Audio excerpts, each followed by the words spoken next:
नमस्कार. नगरपालिका निवडणुकींचा कार्यक्रम अंतिम टप्प्यात आला आहे. अगदी प्रचार असेल तो उद्या संध्याकाळनंतर प्रचार थांबणार आहे.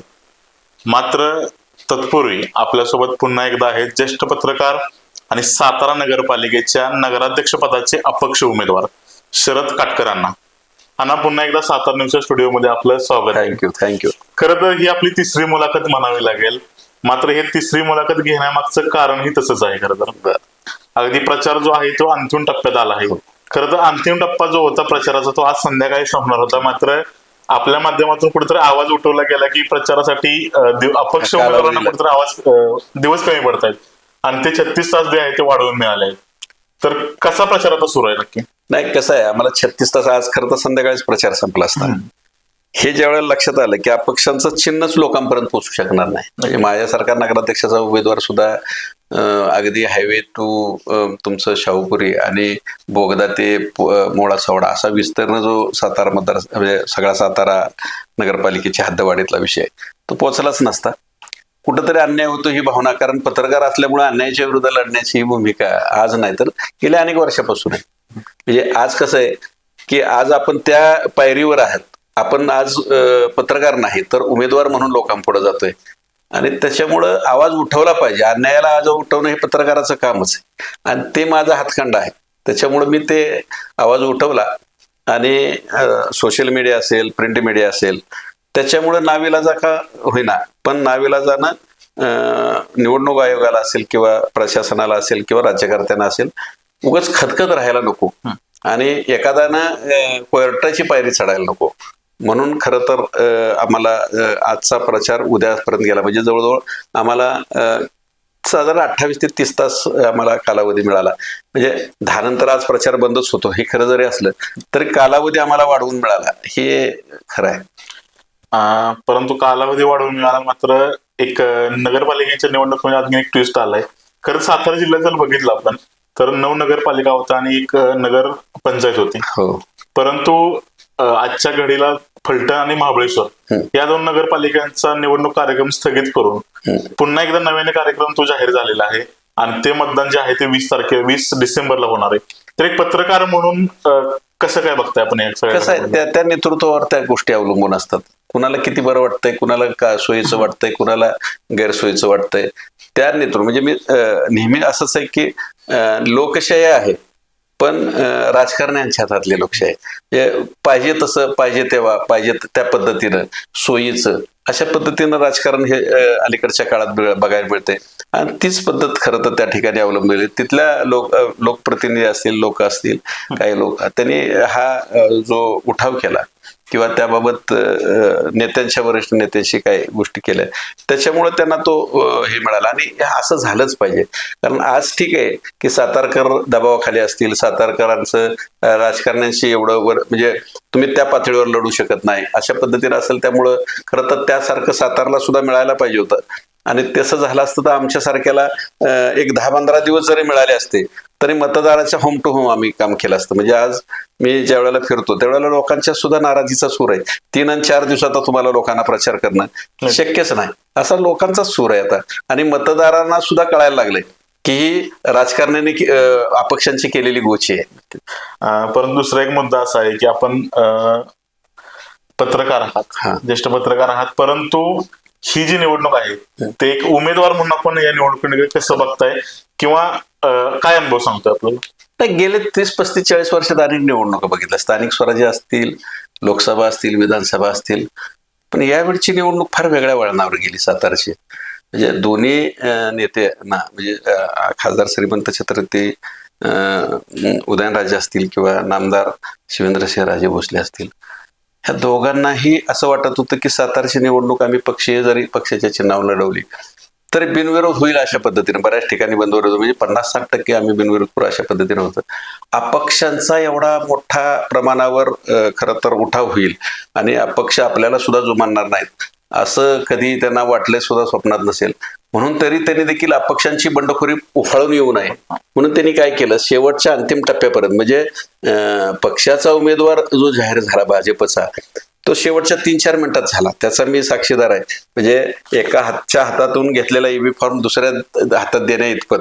म्हणजे त्यावेळेला परत असं वाटत होतं की संग्राम बर्गेंना उमेदवारी मिळेल, आणि संग्राम बांगरांचं अशा पद्धतीनं त्यांनी हे केलं की संग्राम बांगरांच्या जे खालचे प्रभागातले 2 उमेदवार होते ते खरं तर शिवेंद्रराजेंनी पहिलेच पदारात पाडून घेतले होते. त्यामुळे तिथल्या लोकांचा गैरसमज होता आणि ते भ्रमात होते की संग्राम बर्गेंना उमेदवारी मिळेल. आणि शेवटच्या 3 मिनिटात तो खेळ खलास झाला. म्हणजे हे राजकारणाची, मुरब्बी राजकारण्यांची खरं तर ती एक द्योतक आहे. त्याचं उदाहरण महाराष्ट्रात खरं तर देता येईल. अशा पद्धतीचं ते उभारलं. त्यामुळं थोडाफार फरकात असं आहे की बंडखोरी झाली. असं वाटत होतं की एखाद्या 2 असे राहतील, पण जवळजवळ 105 उमेदवाराच्या आसपास जर हे गणित पोहोचलं असेल आणि नगराध्यक्ष पदाला सुद्धा 9 उमेदवार उभे राहिले असतील, तर ह्याचा अर्थ राजकारण्यांचा म्हणजे जनतेवरचा विश्वास उडालाय की आपल्याला नेते आपल्याला फसवतात, आपल्यावर अन्याय करतात अशी भावना वाढली. हे म्हणायला काही हरकत नाही ना. कारण मला आज असं वाटत होतं की मी 3-4 वर्ष लोकांच्या संपर्कात आहेत, वेगळे कार्यक्रम घेतलेत, मी पैसे खर्च केलेत, मला संधी मिळाली पाहिजे. पण ऐन वेळेला तिथं काय तर उमेदवार असे भेटले की 3-3 वाजेपर्यंत त्यांना असं सांगण्यात आलं की तुम्हाला एबी फॉर्म येतोय. पण अशामुळं एक झालं की जे नाराज झाले त्यांनी स्वतः उभा केला, आणि जे हुशार होते राजकारणात त्यांनी आपला उमेदवारी अर्ज भरला, फोन बंद केला किंवा परगावी गेला आणि विषय मिटवला. पण ह्या गोष्टी खरं तर पुढच्या राजकारणाला वेगळ्या विधानसभा किंवा लोकसभेला दिशा देतील असं म्हणायला काही हरकत नाही. नक्कीच.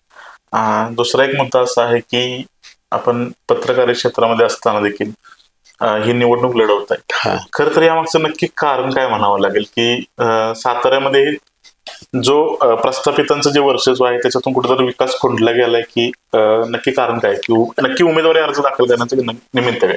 कसं आहे, मी नगरपालिकेचा कारभार फार जवळनं बघितला. आज तुम्हीच सांगता, आपण म्हणजे प्रसार माध्यमच सांगत होते खड्ड्यात रस्ता का रस्त्यातून खड्डा. बऱ्याच ठिकाणी भ्रष्टाचाराचे आरोप झाले. गेले 3-4 वर्ष जवळजवळ तुमचा प्रशासनाच्या हातात असलेला कारभार. मला नगरपालिकेच्या कारभाराला शिस्त लावायची, पहिली गोष्ट एक. तिथून मला पैसे कमवणं हा माझा व्यवसाय नाही. म्हणजे पैसे केलं तरच माणूस जगतो किंवा पैसे कमवले पाहिजे, 2 नंबरनं केले पाहिजे, माझं काय असं हे नाहीये की उद्देश नाही किंवा मला जायचंय म्हणून मोठेपणा करायचंय. मला थोडंफार का होईना मागच्या किंवा 2 पुढच्या नगराध्यक्षांना लोकांनी म्हटलं पाहिजे की असंच नगराध्यक्ष पाहिजे. आणि त्या प्रशासनाला शिस्त लावण्यासाठी, सर्वसामान्याला न्याय देण्यासाठी, आणि माझा तो स्वभाव आहे. मी पत्रकारितेत सुद्धा असं कधी कुणाला लुबाडलंय, कुणाला अडचणीत आणून पैसे खाल्लेत असं कधीच माझ्या आयुष्यात मी केलं नाही. आणि त्याचा मला एक होतं की बाबा आपल्याला काही नाही, पण सातारामधल्या सर्वसामान्य न्याय दिला पाहिजे, आणि न्याय देण्यासाठी ती खुर्ची महत्वाची आहे. साताऱ्यातले रस्ते असतील, साताऱ्यातले गटार असतील, साताऱ्यातले इतर तुम्हाला हॉकरचा प्रश्न असेल, साताऱ्यातला हे सगळे म्हणजे सर्वसामान्याला न्याय देण्याची भूमिका जेवढी वेळ, कारण मी सुद्धा सर्वसामान्य कुटुंबातला माणूस आहे आणि त्यामुळे समाजाच्या अडचणी आपल्याला माहित आहे. आपण आजपर्यंतच्या माझ्या पत्रकारितेच्या ह्याच्यात मी कधीही कुणाला कुठल्या समाजाचा आहे, कुठल्या जातीचा आहे, माझ्या ओळखीचा आहे का नाही असं बघितलं नाही. माझ्या आपल्या पत्रकार मित्रांनी सांगितलेली सुद्धा कामं मी त्या काळात शासकीय पातळीवर जे असतील त्याला मदत करण्याची भूमिका घेतली, आणि मदत करण्याची भूमिका मला आज फायदेशीर ठरते. मला मोठेपणा करण्यासाठी किंवा मी आत्ता गाडीतनं फिरत असेल, पण मी तुम्हाला भविष्यात मला सातारकरांना संधी दिली ना, मी सातारा चालतच असणार, कारण मला चालणं हा छंद आहे माझा. 13-14 किलोमीटर रोज चाललंच पाहिजे, आणि संपर्क वाढलेला असेल. लोक एक वेळ नगरसेवकाला म्हणतील आमचा नगरसेवक भेटत नाही, पण आमचा नगराध्यक्ष आम्हाला भेटतो, आणि ह्यासाठी मला उभं राहायचंय. म्हणजे ते पद निश्चितपणानं प्रथम नागरिक म्हणून आहे, त्या पदाला मान आहे, सन्मान आहे, आणि तो सन्मान देण्याचं किंवा सन्मान वाढवण्याचं काम मला करायचंय, म्हणून मला उभं राहायचं. परंतु हे सर्व करत असताना आपण थोडस मागाशी एक ज्या घडामोडी घडल्या या नगरपालिकेच्या निवडणुकीदरम्यान, थोडी बंडखोरी कुठे उफळून आली. खरं तर आपण एक अपक्ष उमेदवार आहात, एकीकडे भाजपच्या उमेदवाराचं आव्हान आहे, दुसरीकडे महाविकास आघाडीच्या उमेदवाराचं देखील आव्हान आहे. परंतु सध्या सातारामध्ये अशी चर्चा चालू आहे की जो महाविकास आघाडीचे उमेदवार आहेत सुवर्णताई पाटील, ते कुठेतरी भाजपनेच उभं केलेलं आहेत किंवा त्यांनाच मुद्दाम पक्षामध्ये महाविकास आघाडीमध्ये दाखल व्हायला लागलं, अशी काहीतरी चर्चा सध्या साताऱ्यामध्ये सुरू आहे. हा चर्चा, निवडणुका म्हटलं की चर्चा आल्याच, चर्चा नसता निवडणुका नाही. हा विषय गेल्या आपण 30-35 वर्षात. पण नक्की सत्यता काय याच्यामधली? गंमत अशी एक आहे अनुभव की ती अगदी निवडणूक उमेदवारीला तुम्ही तर त्यावेळची वर्तमानपत्र काढली तर आदल्या दिवसापर्यंत त्या खरं तर निवडणुकीत म्हणजे महाविकास आघाडीतून उमेदवारी मागतील असं नव्हतं. त्यावेळेला आम्ही 2-3 जणांचीच नावं फक्त प्रसार माध्यमातून पुढे येत होती.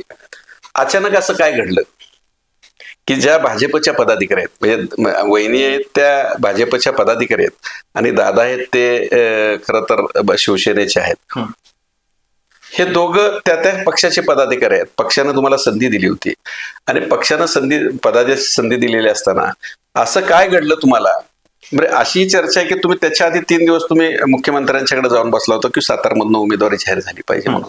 ह्या सगळ्या गोष्टीचा प्रवास जर बघितला आणि त्यांचं एकंदरीत हे जर त्यावेळची जर परिस्थिती बघितली तर लोकांच्या चर्चा त्याला थोडंफार नाकारता येत नाही. कारण भाजपनं असं काय दिलं नव्हतं तुम्हाला की तुम्ही इकडं आलात.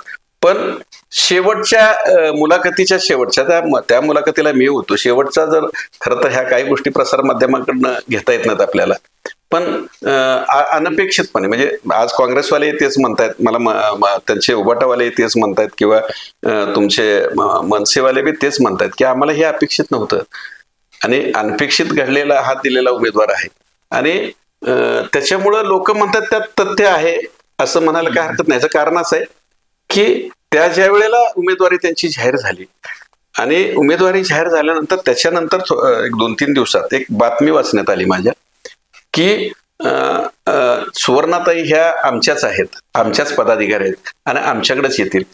हे ज्या वेळेला एखादा मंत्री महोदय बोलतात त्यावेळेला त्याला कुठेतरी पुष्टी मिळाल्यासारखं होतं आणि म्हणून ती चर्चा सुरू आहे.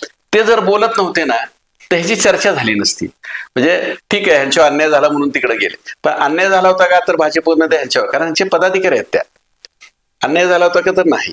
मग त्यांनी असं म्हणता लोकांची चर्चा सुरू झाली ना की ज्या अर्थी बाबा राजे असं म्हणतायत की त्या आमच्याच पदाधिकाऱ्यांनी भविष्यात ते आमच्याकडे येतील. ह्याचा अर्थच असा आहे की ठराविक घटकांची जी मतं आहेत ती भाजपला मिळत नाहीत, असा जो एक भाजपचा समज आहे किंवा गैरसमज आहे त्याला कुठेतरी रोखलं पाहिजे. आणि ते रोखण्यासाठी त्यांनी हे षडयंत्र भाजपनं रचलं किंवा ते वरच्या पातळीवर ते घडवून आणलं गेलं. अशा लोकांच्या तुम्हाला जसं ऐकायला मिळतंय तसंही मला ऐकायला मिळतं. ह्या चर्चा पण ह्या चर्चाच असतात. कारण काही गोष्टीला आपण नाकारू बी शकत नाही. तेवढं जर त्यांचं वक्तव्य येत नव्हतं म्हणजे एखाद्या बातमीतनं, कारण जबाबदारी आहे, तुमच्या राज्याचे कॅबिनेट मंत्री आहात तुम्ही आणि त्यावेळेला तुम्ही ज्या वेळेला म्हणता की ते आमच्याच आहेत आमच्याकडे येतील, ह्याचा अर्थ असा आहे की या घटकाची मतं अपक्षांना जाऊ नयेत, या पक्षाची मतं अन्य कोणाकडे वळू नयेत म्हणून त्यांनी केलेलं हे एक षडयंत्र आहे. अशा पद्धतीचं वातावरण आहे. पण मी काय त्याच्याकडे फारसं दुर्लक्ष केलं नाही, पण ती बातमी माझ्या वाचनात आली होती त्याच्यामुळे तुम्ही म्हणताय त्यात तथ्य आहे. मलाही त्या पद्धतीच्याच प्रतिक्रिया आहेत. काही त्या घटकांनी सुद्धा मला विचारलं तर बाबा म्हणलं असं आहे, मला जास्त काय मला बोलता येत नाही पण असं आहे, कारण त्या विषय तो खरा आहे. परंतु त्याचबरोबर दुसरी गोष्ट बोलायचं झालं तर आपण आता सध्या मतदार संघामध्ये फिरताय, शहरामध्ये फिरताय, अगदी प्रचाराचा अंतिम टप्पा कुठेतरी समोर आलाय, परंतु नागरिकांचा प्रतिसाद कसा मिळतोय? खरं तर आपण एक उमेदवार आहात, काय आपल्याला कुठेतरी वक्तव्य करण्यावर किंवा बोलण्यावर कुठेतरी मर्यादा आहेत, परंतु नागरिकांच्या भावना काय आहेत नक्की? नागरिकांच्या भावना आहेत ना ह्या संतप्त आहेत. म्हणजे आज तुम्हाला मी सांगू का, साताराचा विकास म्हणून मी एक खरं तर केलंय, खड्डेयुक्त रस्ते, ओस पडलेली MIDC, हे साताराचा विकास आहे. लक्षात आलं का? मुतारी नसलेलं सातारा शहर म्हणजे महिलांसाठी अडचणीचं कार्य. त्याच्यानंतर बाळगोपाळांसाठी सुसज्ज बाग नसलेला सातारा. त्याच्यानंतर पावसाळ्यात गाळयुक्त पाणी पाजणारा प्रशासन.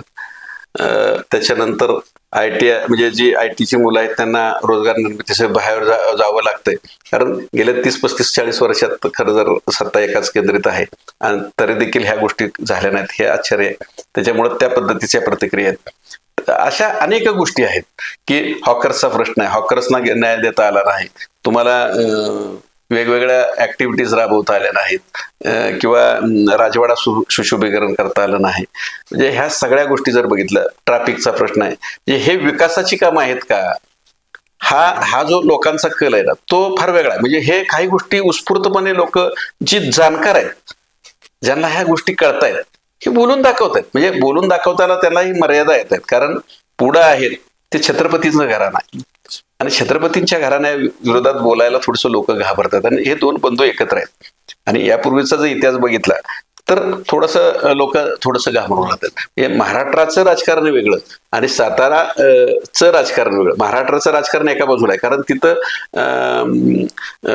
आरेला कारे म्हणलं जातं, इथं गादीला सन्मान दिला जातो. त्यामुळं इथं फार मोठी खतखत आहे. ह्या अपक्षांच्या निमित्ताने ही खतखत बाहेर आली.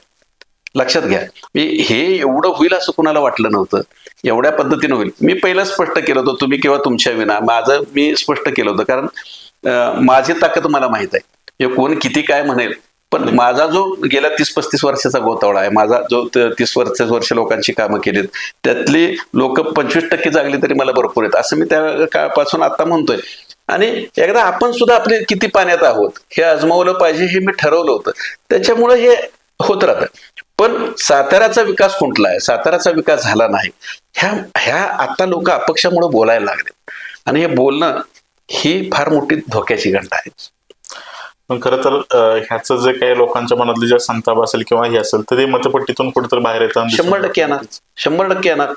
कारण आज गंमत अशी आहे की तुम्हाला मान सन्मान दिलाय तर आम्ही आणि आजही देतोय. ह्या भविष्य काळातही आम्ही तो गादीचा मान सन्मान राखणार, कारण तुम्ही ह्या गादीमुळं आपण जगाच्या नकाशावर आहोत, असं आहे. म्हणून आम्ही जरी बोलत असलो तरी विकासात्मक कामावर आलं. तुम्ही विचार करा, आज किती नाही म्हणू देत, एरोट्रोकेट गेली, कुणी काय आवाज उठवला नाही. बजाज गेली, कुणी आवाज उठवला नाही. फतेजा संपली, आवाज उठवला नाही.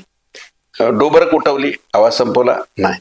ह्या सगळ्या कंपन्या मोठमोठ्या गेल्या, तरी पण आम्ही गप्पच आहोत. MIDC त्याच्यानंतर शिरवळची जोरात झाली, तासवड्याची जोरात झाली, फलटण शहरात बदल झाले, कराड शहरात बदल झाले. सातारा गेल्या 40 वर्षापासून दाखवा साताऱ्यात काय बदल झाला. राजवाड्यावरची खाऊ गल्ली तशीच आहे, रस्त्याचं ट्रॅफिक तसंच आहे, शहर वाहतूक बस होती ती बंद झाली. म्हणजे हॉकरचा प्रश्न आयरनीवर येतो तसाच आहे. ह्या गोष्टी लोक आता बोलायला लागलेत. नक्कीच लक्षात ठेवा, म्हणजे बदल हा निसर्गाचा नियम आहे आणि तो कुठंतरी दिसतोय. असेच धक्कादायक तुम्हाला निकाल तुम्हाला ह्या वेळेला पाहायला मिळतील. आणि ते धक्कादायक निकाल एवढे जबरदस्त असतील की महाराष्ट्र त्याची दखल घेईल. खरं तर सातारा MIDC जे आहे, त्या MIDC मध्ये कंपन्या येत नाहीत बाहेरच्या. त्याच्यामध्ये एक अशा चर्चा आहेत की कुठेतरी दबाव आहे किंवा कुठेतरी टक्केवारीचा विषय आहे. पण खरं तर ह्याच्यामध्ये राजकीय दबाव आहे की राजे दबाव आहे, नक्की काय विषय? कसं आहे तुम्हाला मी सांगतो. मी मध्यंतरी मला वाटतं तुम्हाला सांगितलं होतं की आपण 28-30 लाखाचा फ्लॅट घेताना त्याची सगळ्या चौकशा करतो. फ्लॅट असतो 28-30 लाखाचा. मला पायऱ्या किती चढाव्या लागतील, त्याला लिफ्ट आहे का, आसपास झोपडपट्टी आहे का, मी माझ्या मुलांच्या शाळेची सोय व्यवस्थित होईल का, आणि मी रात्री जर स्टँडवर उतरतो तर मला येणं सोयीचं होईल का. ह्या आपण 4-5 गोष्टी किती बघतो, 28-30 लाखाला बघतो. जो माणूस 100-500 कोटी गुंतवतो असतो, 1000 कोटी गुंतवतो असतो, तो पहिला सिटीचा सर्वे करतो. आणि सर्वे काय करतो की तिथली भौगोलिक रचना कशी आहे, पाणी आहे का, इतर ऍक्टिव्हिटीज कशा आहेत, तिथलं राजकारण पहिलं बघतो, तिथला राजकीय हस्तक्षेप पहिला बघतो, तिथल्या कामगार संघटनांच्या बाबतीत बघतो.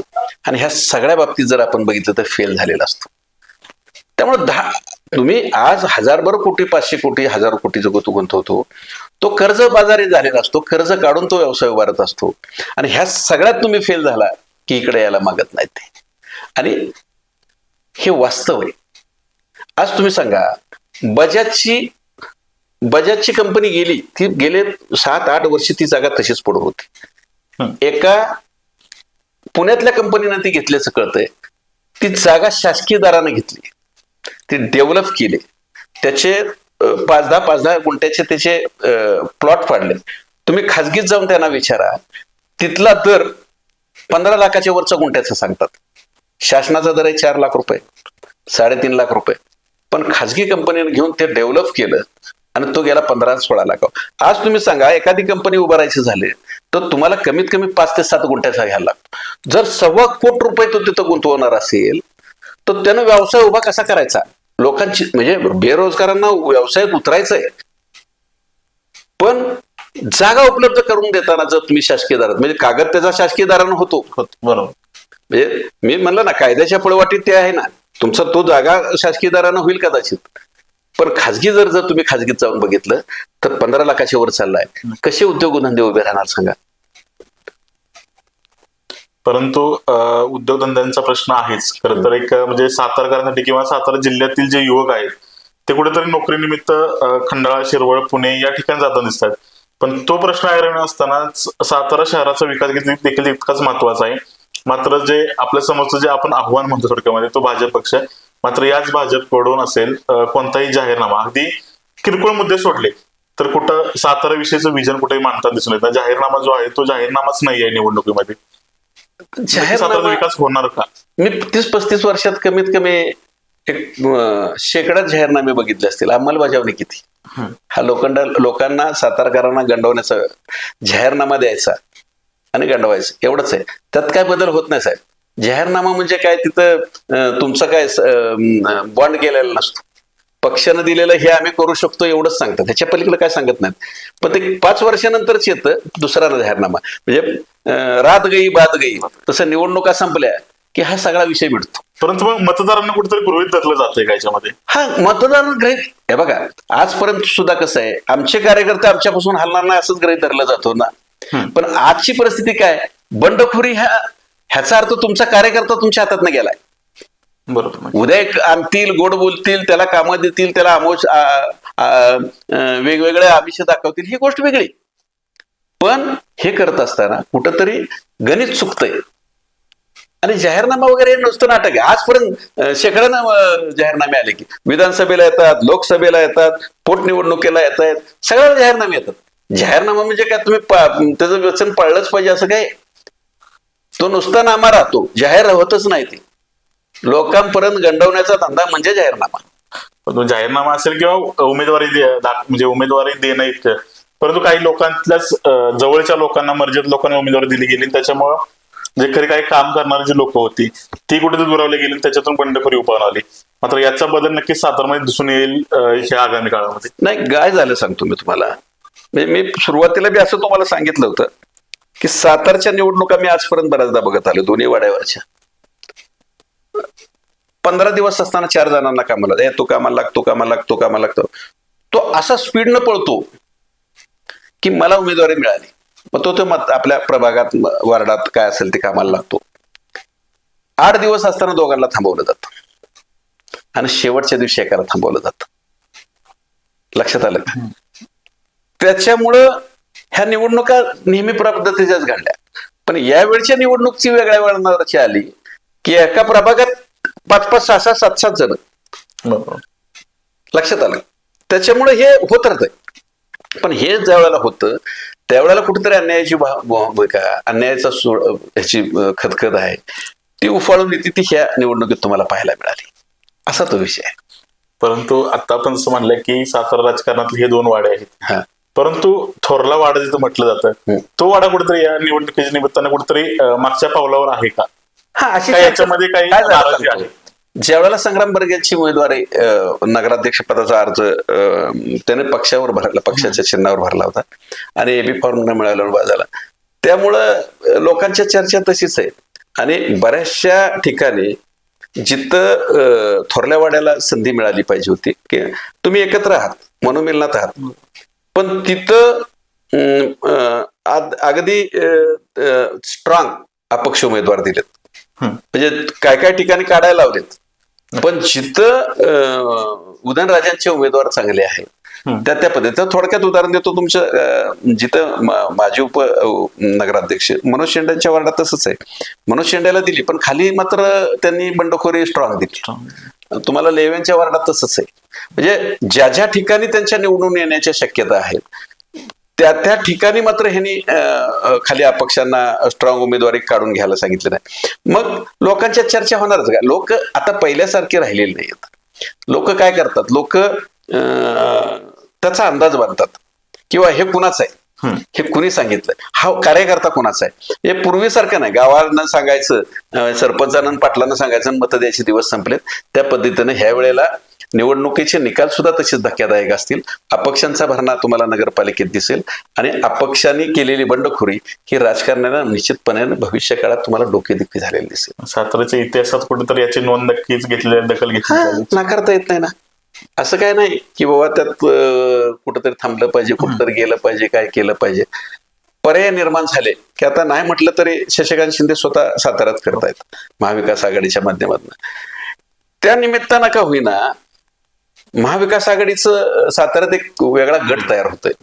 त्यांना जर काही अपक्ष मिळाले की मला त्यावेळेला नाही तरी मी एवढं नाही त्यांची प्रामाणिक राहून, एवढं निष्ठावंत राहून मला अन्याय केला माझ्यावर, मग अन्याय केला तर मग आम्हाला कुठेतरी पाय ठेवायला जागा पाहिजे. ही जर लोक तिथं मिळत गेली तर ह्याचा परिणाम भविष्याच्या राजकारणावर होऊ शकतो. नक्कीच. खरं तर परवा दिवशी खरं तर भवितव्य ठरणार आहे 2 डिसेंबरला. हो. परंतु तत्पूर्वी मतदारांचा कौल काय सांगतोय? मतदारांचा कौल सांगणं थोडंसं अडगल, कारण अपक्षांनी एवढी स्ट्रॉंग भूमिका घेतली. तुम्हाला मिळणार प्रतिसाद? मला सर्वसामान्यांचा प्रतिसाद माझ्यासोबत आहे. मी कुठेही पदयात्रा काढली नाही, कुठेही डामडौल नाही. एक 4-5 रिक्षा मोठा सातारा शहर, मला जर मी प्रभाग मला असतं आणि ते असतं तर मला ती बी काढायची गरज झाली नसते, कारण रोज मी 14 किलोमीटर चालतो. त्यामुळे दिवसात मी 10 वेळा म्हणलं तरी पालथा घातला असता. त्यामुळे मला रिक्षा 1-4-5 लावाव्या लागल्या. मला कुणालाही जेवण खायला घालायला लागले नाहीत. उलट लोकहून फोन करतायत की बाबा तुम्ही तुमच्यासारखा एक अभ्यासू व्यक्तिमत्व, सगळ्या खाचाखोडी असलेलं व्यक्तिमत्व आणि कुठेही डाग नसलेलं व्यक्तिमत्व ह्या क्षेत्रात उतरलंय. पत्रकार क्षेत्र जसं गाजवलं तर निश्चितपणानं तुम्ही त्या पदाचा सुद्धा सन्मान कराल. अशा पद्धतीच्या भावना चांगल्या आहेत. शेवटी कसं असतंय, राजकारण हे राजकारण असतंय, त्या पद्धतीनं होत राहतंय. नक्कीच. आणि खरं तर जसं लोकांच्या भावना तशा आमच्याही भावना ह्याच आहेत की ज्या पद्धतीने आपला ठसा आपण पत्रकारी क्षेत्रामध्ये उमटवला आहात, त्याच पद्धतीने आपल्या कार्याचा ठसा आपण नगरपालिकेत देखील उमटवाल. आमच्या शुभेच्छा देखील आमच्या तितक्याच तुमच्या सोबत आहेत. धन्यवाद. थँक्यू. धन्यवाद.